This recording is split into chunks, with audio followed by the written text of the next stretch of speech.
What's going on, everyone? Juicebags here, and welcome back to some Dungeon Defenders Awakened. With lots of new and returning players to DDA, there has been a little bit of confusion amongst folks about what bonus difficulties are. Now, first things first, let's hop in and take a look at just what the concept of bonus difficulties are in total. Now, first off, when you select a difficulty, like Massacre, Nightmare, whatever the case is, all maps are not created equal. The further you progress through the campaign, the higher the difficulty, which also means the higher the loot quality.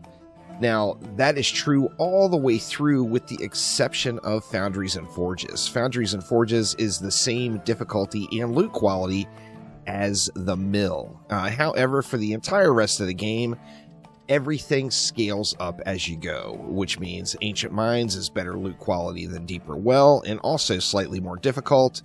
The Keep, or the Lichen King fight, is the highest difficulty in the game, and currently, before we get the second part of Episode 2, the Bazaar and the Lost Metropolis are at the same difficulty and loot scaling as the Keep.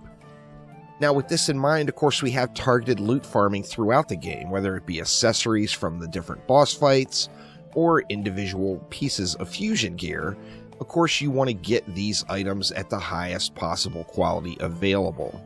So with that in mind, there are bonus difficulties. There's 3 different bonus difficulties. You've got Demon Lord bonus difficulty, which by enabling it, it makes any of the other Act 1 maps at the same difficulty and loot scale as the Demon Lord.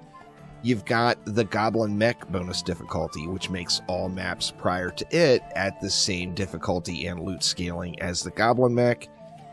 Ancient Dragon, which covers everything prior to it. And then the Keep, which covers everything prior to it throughout the entire game. Now, to unlock these difficulties, all you have to do is beat that particular boss on that game mode. For example, if you wanted to do the Summit on Lichen King bonus difficulty, you would have to beat the Keep, on Survival mode. Now, say you wanted to go for the loot mode in the game, which is Mixed mode, is where you'd farm the best loot. Same thing here. To unlock Lichen King difficulty, you would need to beat the Keep on Massacre Mixed mode. Now, Hardcore or Rifted don't matter in this particular situation, so if you just want to get the unlocks and you're having trouble with one of the bosses, you can always do it with Hardcore mode off. Once you unlock those difficulties, that will be available for anything in the game. So, for example, we know Guard Boots, Fused Guard Boots drop at Tornado Highlands from the Victory Chest.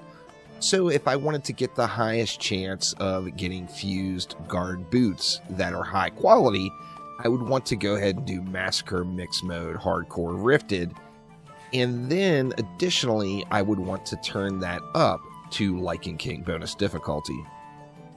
Now, this particular box, of course, will not be here. You won't see it at all if you don't have the difficulties unlocked. So if you don't see that, that is why, because you need to go in and unlock those bonus difficulties. And this is where all of the end game farming will take place. So to get the best possible loot in the game, you want to go to the map of your choice, make sure you're on Mixed mode, Hardcore and Rifted, and then go to Lichen King bonus difficulty. Now, these bonus difficulties are no joke. As you're breaking into them, you will no doubt struggle a little bit with some of these waves as they are quite challenging. However, this is where the best possible loot in the game will drop. So hopefully that frees up a little bit of confusion about bonus difficulties and how to unlock them. If you have any questions, make sure to let me know down in the comments below, and I will do my best to get them answered for you. So thanks so much for watching, and I will see you next time around. Take it easy.